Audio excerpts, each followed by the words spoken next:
Hey there, Invincible fans. Welcome back to the channel. Today, we've got a deep dive into the latest roller coaster ride that is Season 2, Episode 2, In about 6 hours I lose my virginity to a fish. Yes, that title had us scratching our heads too, but it's all part of the wild journey this show is taking us on.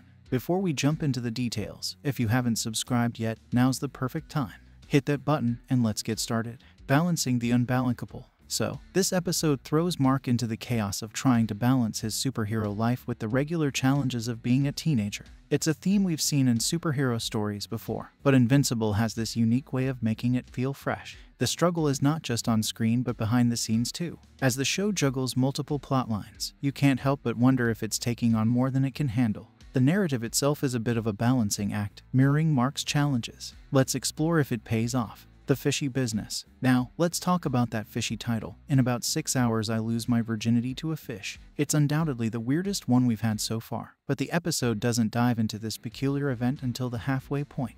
Before that, we're treated to some seriously jaw-dropping fight scenes. Mark takes on not one, not two, but 3 assignments from Cecil, each with its own epic battle. The action is top-notch, and the animation continues to impress. But with Adam, Eve, Debbie, and the new Guardians adding their own layers to the narrative, it's a whirlwind 40 minutes. The central theme remains Mark's complex relationship with his father, and it's interesting to see how that plays out against the backdrop of all these superhero antics. Unraveling subplots. Now, let's shift our focus to the subplots. Adam Eve's journey takes center stage, and it's perhaps the most substantive of the non-Mark storylines. Her struggle with using her powers without considering the consequences adds a layer of depth to her character. And then there's Debbie, dealing with the aftermath of Nolan's actions. It's engaging, but we're still waiting for it to fully unfold. The unexpected gem, though, is the narrative thread of Ruse Livingstone, or should I say the being pretending to be him.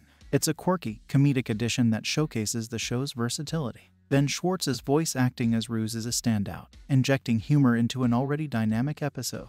Pacing peculiarities. With 8 episodes planned for this season, the pacing is raising some eyebrows. The first 4 weekly, the next 4 dropping next year. It's a bit of an unusual structure, and it leaves us wondering if it's the right approach. The episode only checks in with the central antagonist in a mid-credit scene, leaving us on a suspenseful note. It worked in Season 1, but will it hold up here? The show seems to be bending its structure to keep us hooked, and it's a risky move. The long game. In conclusion, Invincible is still delivering the goods, incredible animated action, emotional moments, and a storyline that keeps us on the edge of our seats. But as we move forward, the show needs to find that sweet spot between quantity and quality. Too much of a good thing can be overwhelming, and we don't want the narrative to suffer for the sake of keeping us hooked.